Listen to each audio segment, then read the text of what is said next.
रहमानिर्रहीम। अस्सलाम वालेकुम। Computer science ICS part 2 में सी प्रोग्रामिंग लैंग्वेज के जो आज हम टॉपिक करेंगे चैप्टर नंबर 10 के, वो है get C H function, get C H E function और गेट्स फंक्शन। ये पेपर पॉइंट ऑफ व्यू में से किस तरह इम्पॉर्टेंट है इसको हम देखते हैं और इनका पर्पस क्या होता है। तो करेक्टर वैल्यू इनपुट फंक्शन से फर्स्ट वन, करेक्टर वैल्यू कौन सी होती हैं?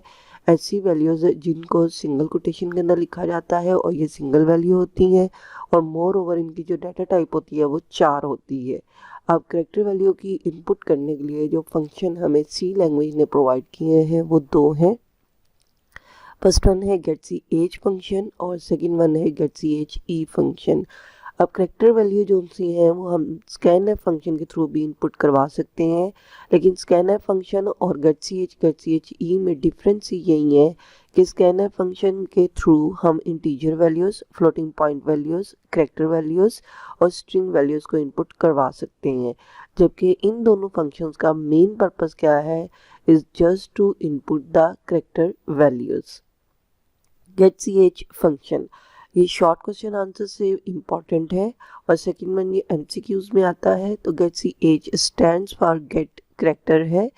गेट करेक्टर मीन यूजर से करेक्टर लिया जाएगा through the keyboard. It is use to input single character from the user during program execution. When it is executed it waits for any key to be pressed. यानी जैसे ही program में get C H function आएगा तो उसी वक्त ही क्या होगा, आपका कंप्यूटर वेट करेगा कि यूज़र कोई एक की प्रेस करे। तो the character entered by the user is not displayed on the screen. अब जो यूज़र ने कीबोर्ड से कोई की प्रेस की है वो स्क्रीन पर करेक्टर हमें डिस्प्ले नहीं होगा अगर गेट सी एच फंक्शन के थ्रू हम इनपुट करेंगे। ठीक है, तो that is the main difference between the get C H और गेट सी एच ई। इस लाइन को आपने अंडरस्टैंड करना है कि यूज़र जब करेक्टर इनपुट करेगा, टाइप करेगा, तो वो स्क्रीन पर डिस्प्ले नहीं होगा इस वक्त जब गेट सी एच फंक्शन हमारा एग्जीक्यूट होगा, लेकिन ये वेरिएबल में वैल्यू डेफिनेटली स्टोर करेगा। It is function of conio.h header file. Get C H built in function है, लाइब्रेरी फंक्शन है, और जितने भी बिल्ट इन फंक्शन या लाइब्रेरी फंक्शन होते हैं वो किसी न किसी हेडर फाइल से बिलोंग करते हैं। तो जो गेट सी एच फंक्शन है ये conio.h हेडर फाइल का फंक्शन है। Get C H function is also use to stop the program execution temporarily. That's why हर प्रोग्राम के एंड पे जो है वो get C H function use किया जाता है। अब अगर आपका ये शॉर्ट क्वेश्चन आंसर आ जाता है तो डेफिनेटली आपने ये 5 लाइन्स उनसे लिखनी है, जिसमें मोस्ट इंपॉर्टेंट लाइन आपके पास यही है कि the character entered by the user is not displayed on the screen. Syntax है इसका गेट सी एच। सिंटेक्स क्या होता है? Set of rules for writing a program is called the syntax. तो जब भी get C H function use किया जाएगा तो तब हम इसको इस फॉर्म में लिखेंगे। यहाँ किस तरह हम लिखेंगे? Variable assignment operator get C H. It means के यूज़र जो भी वैल्यू इनपुट करेगा गेट सी एच के थ्रू वो फिर कहाँ स्टोर हो जाएगी? वेरिएबल में स्टोर हो जाएगी। The input is stored in the variable and it is optional, यानी हम यहाँ पे वेरिएबल लिख भी सकते हैं और नहीं भी लिख सकते। डैट्स वाई प्रोग्राम के एंड पे जब गेट सी एच लिखा जाता है तो वो इस सिंटैक्स के अकॉर्डिंग लिखा जाता है, लेकिन जब कोई इनपुट करवानी होती है तो वो हम वेरिएबल के थ्रू करवाते हैं। इसमें एग्जाम्पल इसकी देखते हैं। Write a program that input a character and display its ASCII value. अब हमें ये पता है कि फर्स्ट ईयर में हमने पढ़ा है जितने भी हमारा डाटा इनपुट होता है या जितना भी कंप्यूटर को डाटा दिया जाता है उसकी इनकोडिंग स्कीम्स होती हैं, उसके अकॉर्डिंग उसे बिट्स की फॉर्म में कन्वर्ट किया जाता है। बीसीडी है जो 4 बिट पर होता है, ईबीसीडी है, आईसी है, आस्की है, यूनिकोड है। तो इसी तरह जब कोई करेक्टर इनपुट करवाया जाता है कीबोर्ड के थ्रू तो उसकी आस्की वैल्यू भी होती है। इस प्रोग्राम में क्या हमने करना है कि यूज़र जो भी करेक्टर इनपुट करेगा उसकी आस्की वैल्यू जो उनसे वो स्क्रीन पे डिस्प्ले करवाई जाएगी। तो फर्स्ट वन, राइट आ प्रोग्राम। आप प्रोग्राम जो उनसे इसका आंसर हमारे पास क्या होता है? प्रोग्राम का स्ट्रक्चर है जिसमें हैश इंक्लूड stdio.h आ जाता है। हैश इज़ अ सिंबल और इंक्लूड प्री प्रोसेसर डायरेक्टिव है, और stdio.h जो उनसे ये हेडर फाइल है। Next one hash include conio.h है, और दोनों हेडर फाइल्स को इंक्लूड क्यों करवाया जा रहा है? क्योंकि दोनों के ही जो लाइब्रेरी फंक्शंस हैं उनको प्रोग्राम में यूज़ किया जाएगा। Void main that is the place where the program execution is started है। वाइड मीन के इसकी कोई रिटर्न टाइप नहीं है। मेन जो सा है वो फंक्शन का नेम है, यानी मेन फंक्शन की कोई रिटर्न टाइप नहीं और पैरेंथेसिस खाली है। इसका मतलब है कि मेन फंक्शन कोई पैरामीटर नहीं ले रहा। नेक्स्ट वन कर्ली ब्रेस है। Curly brace indicate the definition of the main function है और यहाँ पे ये क्लोज हो रही है तो ये शो कर रही है कि डेफिनेशन यहाँ पे ख़त्म हो रही है। 4C है, that is the variable declaration. और वेरिएबल क्यों डिक्लेयर किया जा रहा है, क्योंकि नेक्स्ट पार्ट प्रोग्राम का देखें, इनपुट द करेक्टर, एक करेक्टर को इनपुट करना है और जब करेक्टर इनपुट करवाया जाएगा यानी जब इनपुट का वर्ड आता है तो वो वैल्यू कहाँ स्टोर होती है, किसी ना किसी वेरिएबल में स्टोर होती है। तो यहाँ पर 4 is a data type, C is the variable name है। वेरिएबल नेम यहाँ पर B, C, D, E, F कोई भी हो सकता है। Next one CLR SCR, that is a built in function of canaio.h है, तो that's why canaio.h header file को प्रोग्राम में इंक्लूड किया गया है। क्लियर स्क्रीन का पर्पस ये होता है कि प्रीवियस आउटपुट को स्क्रीन से क्लियर कर देता है। No print F enter a character. Last time में हमने देखा था कि जब भी हमने इनपुट यूज़र से करवाना है तो पहले उसको मैसेज देना है कि कौन सी वैल्यू जो सी है वो इनपुट करवाई जाएगी। तो printf एक आउटपुट फंक्शन है जो कि stdio.h हेडर फाइल का है। इसमें printf की हमने सिर्फ फॉर्म यूज़ की है, ओनली द टेक्स्ट यानी फॉर्मेट स्ट्रिंग के अंदर सिर्फ हम जो सा है वो दे रहे हैं यूज़र को मैसेज एंटर अ करेक्टर। जैसे printf फंक्शन एग्जीक्यूट होगा हमारी स्क्रीन पे जो सा है वो शो हो जाएगा कि एंटर अ करेक्टर, यूज़र को पता चल जाएगा कि उसने एक करेक्टर एंटर करना है। नेक्स्ट वन गेट ch यानी C assignment operator get ch function जो सा है वो यूज़ किया जा रहा है। अब गेट ch फंक्शन क्या है, ये कॉल किया गया है। तो first one get ch function जैसे एग्जीक्यूट होगा तो यूज़र से कहा जा रहा है एक्चुअली कि वैल्यू जो एंटर करे वो गेट ch फंक्शन के थ्रू कहाँ पे स्टोर हो जाए, सी वेरिएबल में स्टोर हो जाए, यानी सी वेरिएबल को असाइन करवा दी जाए। अब यूज़र ने जो सा है वो कीबोर्ड के थ्रू कोई एक करैक्टर एंटर कर दिया है, लेकिन यहाँ पे देखें हमें इस स्टेटमेंट के एग्जीक्यूशन के बाद भी कोई जो सा है वो इनपुट की वैल्यू डिस्प्ले नहीं हो रही। अब वो कब डिस्प्ले होगी, जब printf आउटपुट फंक्शन यूज़ होगा। यहाँ पे डबल कोटेशन है, ये printf की दूसरी फॉर्म है जहाँ पर हमने वेरिएबल की वैल्यू को भी डिस्प्ले करवाना होता है और साथ में जो सा है वो फॉर्मेट स्ट्रिंग भी देनी होती है। नो फॉर्मेट स्ट्रिंग के अंदर यहाँ पर द आस्की कोड ऑफ और इज़, ये जो से है डैट इज़ द टेक्स्ट है, जबकि फॉर्मेट स्पेसिफाई सी के अकॉर्डिंग जो है इस सी वेरिएबल की वैल्यू को डिस्प्ले करवाया जाएगा जो फर्स्ट हमने वेरिएबल का नाम लिखा हुआ है आर्ग्यूमेंट लिस्ट में। और फॉर्मेट स्पेसिफाई सी जो है ये यूज़ किया जाता है कैरेक्टर वैल्यू को डिस्प्ले करवाने के लिए। तो डैट्स वाई जो भी यूज़र ने वैल्यू एंटर की हुई है वो हमारी डिस्प्ले हो जाएगी यहाँ पर स्क्रीन पर ए पर।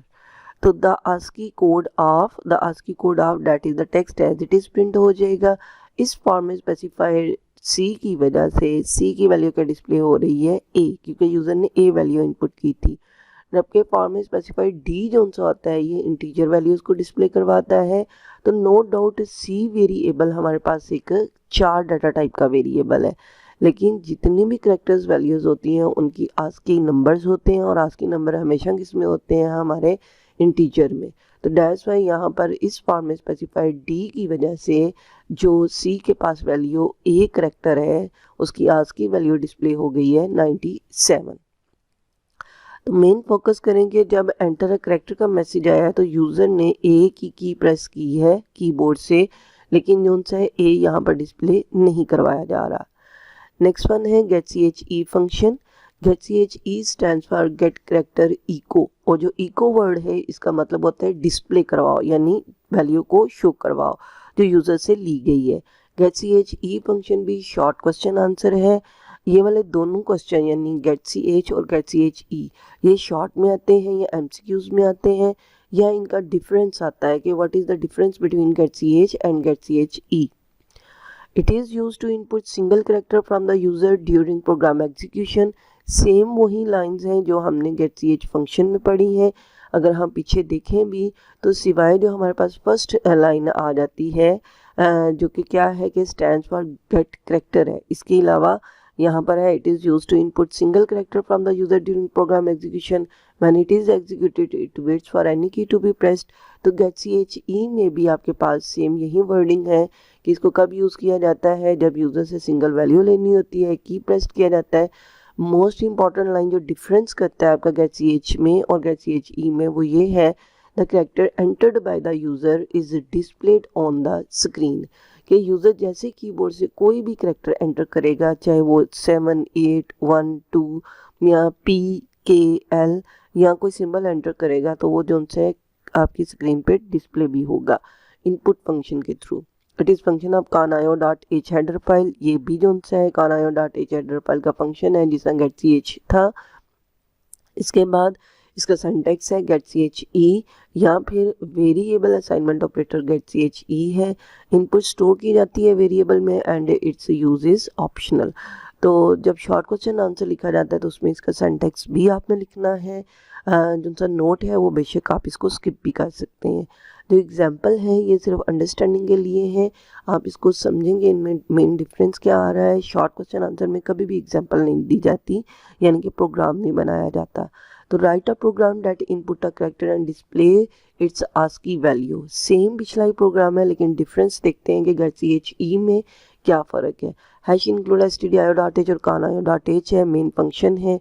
इसके बाद एक वेरिएबल डिक्लेयर हो रहा है ताकि हम इनपुट जो वैल्यू आ रही है उसको किसी वेरिएबल में स्टोर करवा सकें। क्लियर स्क्रीन है, एंटर अ कैरेक्टर है। कैरेक्टर जब आया है यानी ये वाला एंटर अ कैरेक्टर है तो यूज़र ने कीबोर्ड से ए की प्रेस की है। मोर ओवर याद रखिएगा कि स्कैनर फंक्शन में जब इनपुट करवाया जाता है तो एंटर की प्रेस की जाती है, जबकि गेट सी एच ई और गेट सी एच फंक्शन में जब कोई कैरेक्टर एंटर किया जाता है तो फिर हम एंटर की को प्रेस नहीं करते। तो एंटर अ कैरेक्टर जैसे ही मैसेज यूज़र को आया, यूज़र ने कीबोर्ड से ए की प्रेस की है तो ए स्क्रीन पे डिस्प्ले हो गया है। फिर गेट सी एच ई है। गेट सी एच ई जो सा है ये स्टोर हो जाएगा, इनपुट लेगा और इनपुट इस कहाँ पे स्टोर करवाएगा, सी वेरिएबल के अंदर स्टोर करवा देगा। तो द आस्की कोड ऑफ हमारे पास सेम वही मैसेज आ जाएगा, the ASCII code of A is 97। और ये जो लास्ट में गेट सी एच है ये क्यों यूज़ हो रहा है, to stop the program execution temporary. Next है string value input function. The first one string value कौन सी होती हैं, द कलेक्शन ऑफ करेक्टर्स या set of characters which is written in a double quotes is called the string values. और string values के लिए हम 4 टाइप की अरे लेते हैं। तो C language provides a function to input only string value. जिस तरह हमारे पास गेट सी एच और गेट सी एच ई ये सिर्फ करेक्टर इनपुट लेते हैं, इनके थ्रू ना तो हम इंटीजर वैल्यू इनपुट करवा सकते हैं ना हम लोग इनके थ्रू फ्लोटिंग पॉइंट ना स्ट्रिंग। इसी तरह सी लैंग्वेज प्रोग्राम के अंदर स्ट्रिंग को इनपुट करवाने के लिए गेट्स फंक्शन यूज़ किया जाता है। गेट्स फंक्शन का जो सा हमारे पास आ जाता है वो वेरिएबल के तौर पे हमने स्टोर करना है, यानी पहले एक वेरिएबल स्ट्रिंग लेना है और उसके अंदर ये वैल्यू स्टोर करवाई जाएगी। गेट्स फंक्शन भी हमारे पास शॉर्ट क्वेश्चन आंसर है, बहुत कम ये बोर्ड के पेपर में आता है लेकिन डेफिनेटली हमने इसका कॉन्सेप्ट लेना है। तो after typing a string value the user has to press enter key to store the string input in the string variable. When it is executed, it waits for any key to be pressed. Null character entered is /0 is automatically added at the end of the string. ये indicate करता है कि जी हमारी string ख़त्म हो गया है। जैसा यहाँ पे ये मैंने फुल स्टॉप लगाया हुआ है तो ये फुल स्टॉप इंडिकेट करता है कि ये हमारा जुमला ख़त्म हो गया है। नो नल करेक्टर एंटर्ड /0 ये MCQs के पॉइंट ऑफ व्यू से इम्पॉर्टेंट क्वेश्चन है, तो नल करेक्टर का सिंबल याद रखिएगा आप। इसके बाद इसका सिंटैक्स है gets string variable. It means कि हमने कोई स्ट्रिंग वेरिएबल डिक्लेयर करना है और उसका नाम हमने एज अ पैरामीटर के तौर पे देना है। गेट्स फंक्शन की एग्जांपल क्या है, write a program that input your name and display it. तो प्रोग्राम के लिए पहले हम इसका स्ट्रक्चर लिखेंगे जो कि क्या है, hash include stdio.h can-io.h white main है। उसके बाद 4 नेम स्क्वायर ब्रैकेट 50। अगेन आपने एग्जाम्पल को याद नहीं करना लेकिन मैं आपको अंडरस्टैंड करवाने के लिए ये बता रही हूँ। तो 4 यहाँ पे डाटा टाइप है, name is the variable name. तो जैसे ही हम स्क्वायर ब्रैकेट के अंदर कोई डिजिट लिख देंगे तो तब हमारा ये जो वेरिएबल नेम है it's not the variable of character data type, now it's becomes the variable of string data type, यानी कि ये करेक्टर की अरे बन गई है, यानी करेक्टर की स्ट्रिंग बन गई है। फिर क्लियर स्क्रीन है, print F enter your name, user को मैसेज दिया जा रहा है, यूज़र ने कीबोर्ड से टाइप किया है अपना नेम अली। तो गेट्स के अंदर नेम का जो वेरिएबल है तो गेट्स फंक्शन के थ्रू नेम वेरिएबल में वैल्यू क्या स्टोर हो जाएगी, अली स्टोर हो जाएगा। Print F your name is format specifier S use किया जाता है स्ट्रिंग वैल्यू को डिस्प्ले करवाने के लिए, तो स्ट्रिंग फॉर्मेट स्पेसिफायर एस जो है वो नेम वैल्यू को डिस्प्ले करवा देगा। Your name is that is the text है और ये text as it is screen पे प्रिंट हो जाएगा। तो your name is Ali, Ali क्यों आ रहा है, क्योंकि यहाँ पर नेम वेरिएबल के पास वैल्यू अली स्टोर है और फॉर्मेट स्ट्रिंग के थ्रू जो उनसे है, फॉर्मेट स्पेसिफायर एस के थ्रू जो उनसे है यहाँ पर अब अली जो है वो प्रिंट